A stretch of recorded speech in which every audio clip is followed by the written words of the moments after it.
میری گفتگو کا موضوع ہے کہ اس زمانے میں موجودہ حالات میں علماء کی ذمہ داریاں کیا ہیں. تو اس کے اوپر میں زیادہ وقت نہیں لوں گا، چند منٹ ہی بات کروں گا. دیکھیں، طبقات شعبوں کے ترجمان اور نمائندے ہوتے ہیں. قانون کے نمائندے ہوتے ہیں وکلاء، اور سیاست کے نمائندے ہوتے ہیں سیاسی لوگ. تجارت کے نمائندے ہوتے ہیں چیمبر یا تاجر، تجار. حضور نبی کریم صلی اللہ علیہ وسلم نے ارشاد فرمایا، العلماء ورثۃ الانبیاء.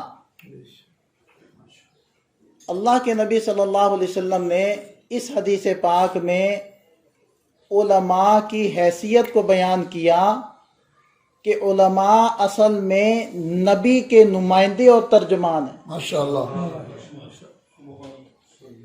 جیسے ایک نبی کے ذمے پہلا فرض یہ ہوتا تھا کہ وہ اپنے اوپر ایمان لائے، نبی کا پہلا فرض، اسی طرح علماء کی پہلی ذمہ داری، یہ پہلا فرض یہ ہے کہ وہ اپنی حیثیت کو سمجھیں کہ ہم کون ہیں. ہم دین کے، شریعت کے ترجمان ہیں، ہم نبی کے وارث اور ان کے نائب ہیں. دوسرے الفاظ میں آپ اس کو یوں تعبیر کریں کہ جو ذمہ داریاں، جو کام انبیاء کرام کے تھے، وہ سارے کام میرے ہیں. جو کام انہوں نے سوسائٹی کے اندر آ کر اپنی امتوں اور اپنے ماحول کے اندر آ کر کیے ہیں، وہ سارے کام میں نے کرنے. اب یہ جو علماء ہیں یہ دین کے ترجمان ہیں، اور دین 4 چیزوں کا مجموعہ ہے. سب سے پہلے قرآن پاک ہے، دوسرے نمبر پر حدیث و سنت ہے، تیسرے نمبر پر فقہ و شریعت ہے، اور چوتھے نمبر پر 1400 سال کی امت کا اجماعی فہم، اجماعی تعامل اور روایات. یہ 4 چیزیں دین ہیں. میں ایک بار پھر دہرا دیتا ہوں. سب سے پہلے قرآن پاک، دوسرے نمبر پر حدیث و سنت، تیسرے نمبر پر فقہ و شریعت، چوتھے نمبر پر 1400 سال کی امت کا تعامل اور روایات. یہ 4 چیزیں مل کر دین بنتی ہیں، کسی ایک چیز سے دین نہیں بنتا. اب ان بچوں کی، ان علماء کی ذمہ داری یہ ہے کہ چونکہ نبی کے ترجمان، دین کے ترجمان اور نمائندے، تو یہ ان 4 چیزوں کے اوپر کام کریں گے. کن پر کام کریں گے؟ نئی پود پر. اس لیے کہ جو نئی پود ہوتی ہے وہ ایسی ہوتی ہے جیسے کہ میموری کارڈ نہیں ہوتا خالی، یہ خالی سی ڈی ہوتی ہے، یا یہ صاف صفحہ ہوتا ہے. ایسے ہوتے ہیں چھوٹے بچے. اس کو اللہ کے نبی صلی اللہ علیہ وسلم نے یوں بیان فرمایا، کل مولود یولد علی الفطرہ. ہر بچہ خالی و ذہن پیدا ہوتا ہے. پھر 3 چیزیں اس کے دماغ کے اندر فیڈ کرتی ہیں یا اپلوڈنگ کرتی ہیں. 3 چیزیں. سب سے پہلا اس کا گھرانہ، اس کے ماں باپ، اس کے بہن بھائی، یہ اس کے دماغ کے اندر کچھ چیزیں فیڈ کرتے ہیں. دوسرے نمبر پر اس کا اسکول، کالج، یونیورسٹی، وہ اس کے اندر فیڈ کرتی. تیسرے نمبر کے اوپر اس کی سوسائٹی، اس کا ماحول، وہ اس کے اندر فیڈ کرتی. اور ان تینوں جگہوں کے اندر دین نہیں. ان تینوں جگہوں سے دماغ فیڈ ہو رہے ہیں، دماغوں کے اندر ڈیٹا اپلوڈ ہو رہا ہے، اور تینوں جگہ دین سے خالی. تو ان بچوں کے اوپر ایک ذمہ داری کی بجائے 2 ذمہ داریاں آ گئی. اگر آپ کے پاس کوئی میموری کارڈ آپ کو دیا جائے، 20 جی بی کا کارڈ ہو اور 20 جی بی ہی ڈیٹا ہو، اور آپ کو کہا جائے کہ اس کے اندر ڈیٹا نیا ڈالنا ہے، تو آپ کیا کریں گے؟ سب سے پہلے اس کو ریموو کرنا پڑے گا، اس کے ڈیٹے کو، اس کے اندر جو کچھ مواد موجود ہے سب سے پہلے اس کو فارمیٹ کرنا پڑے گا، سارے کو ختم صاف۔ اس کے بعد اس کے اندر نئی چیزیں اپلوڈ اور فیڈ کرنی پڑیں گی۔ تو 2 ذمہ داریاں ہو گئی کہ ان ننھے دماغوں کو سب سے پہلے انہوں نے برین واش کرنا ہے، ان کو دھونا ہے، ان کی لرننگ کو ان لرن کرنا ہے، ان کے سیکھے ہوئے کو ان کو بھلانا ہے، ان کی میموری کے اوپر فارمیٹ مارنا ہے، اور پھر ان 4 چیزوں کو انہوں نے ان دماغوں کے اندر اپلوڈ کرنا ہے۔ کیا اپلوڈ کرنا ہے؟ سب سے پہلے ان کو قرآن سکھانا ہے، ان بچوں کو قرآن پڑھنا بھی ٹھیک آتا ہو، اور قرآن جب پڑھتے ہوں تو سمجھتے بھی ہوں۔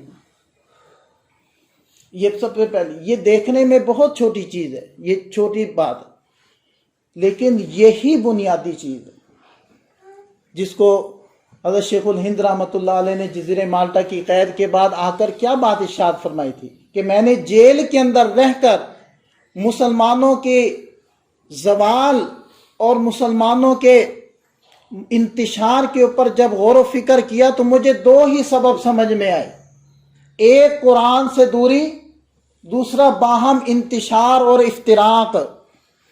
لہذا فرمانے لگے اب بقیہ زندگی قرآن کی اشاعت و ترویج پر میں نے صرف کرنی۔ یہ کلام اللہ ہے۔ سب سے پہلا کام یہ ہوگا ان بچوں کا کہ انہوں نے دماغوں کو صاف کر کے ان کے اندر قرآن کو ڈالنا ہے، قرآن پڑھتے بھی ٹھیک ہوں، پڑھتے ہوئے اس کو سمجھتے بھی ہوں کہ رب کہتا کیا۔ دوسرے نمبر پر اللہ کے نبی صلی اللہ علیہ وسلم کی سیرت کے ساتھ ان بچوں کو، ان نئی پود کو انہوں نے جوڑنا ہے، سیرت کے ساتھ منسلک کرنا ہے۔ تیسرے نمبر پر ان کو ان کی ہر لائن کی فقہ اور شریعت سمجھانی ہے۔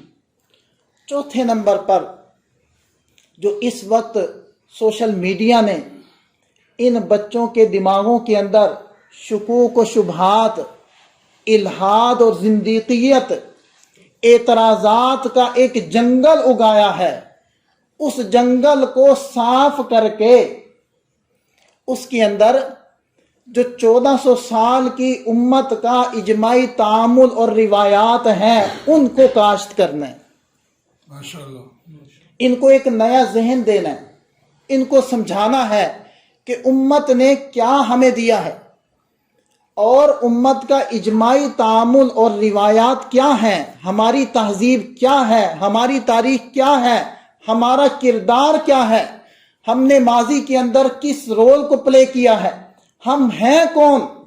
اے نوجوان مسلم، تدبر بھی کیا تو نے، وہ کیا گردوں تھا جس کا تھا تو ایک ٹوٹا ہوا تھا۔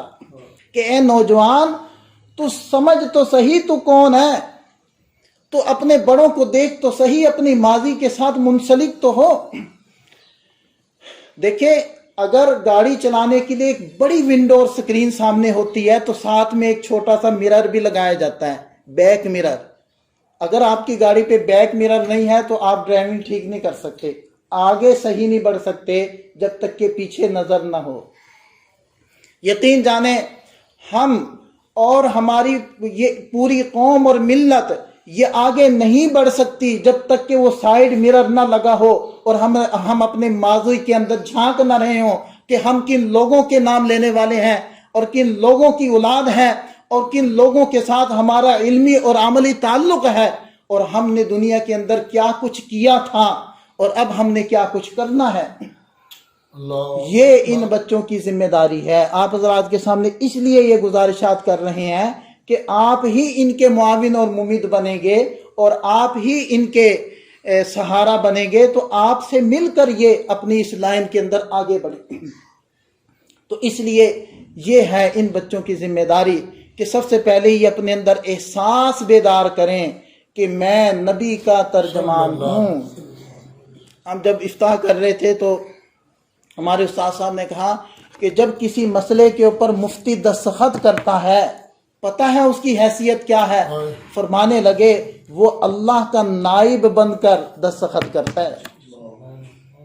جب عالم اپنی تدریس کے منصب پر بیٹھتا ہے، جب وہ نبی کے مصلی اور منبر پر کھڑا ہوتا ہے، پتہ ہے اس کی حیثیت کیا ہے؟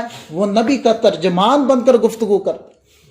ہم سب سے پہلے یہ یقین پیدا کریں کہ میں نبی کی سیٹ پر آ گیا، میں نبی کا ترجمان بن گیا اور میں نبی کا نمائندہ بن گیا، میں اسلام اور دین کا ترجمان اور پریزنٹر بن کر انسانیت اور امت کے سامنے آیا ہوں، تو لہذا میں نے انہی اصول کے مطابق اس امت کو لے کر چلنا ہے اور اس کی بھنور کے اندر گھری ہوئی ناؤ کو میں نے ہی پار لگانا ہے۔ اور نبی کا صرف نمازیں پڑھانا کام نہیں تھا، امت کو ان روایات سے نکال کر، ان شکوک و شبہات سے نکال کر اسلام کی روشن شاہراہ کے اوپر لے کر آنا، یہ بھی نبی کی ذمہ داری تھی اور ہم نبی کے نائب۔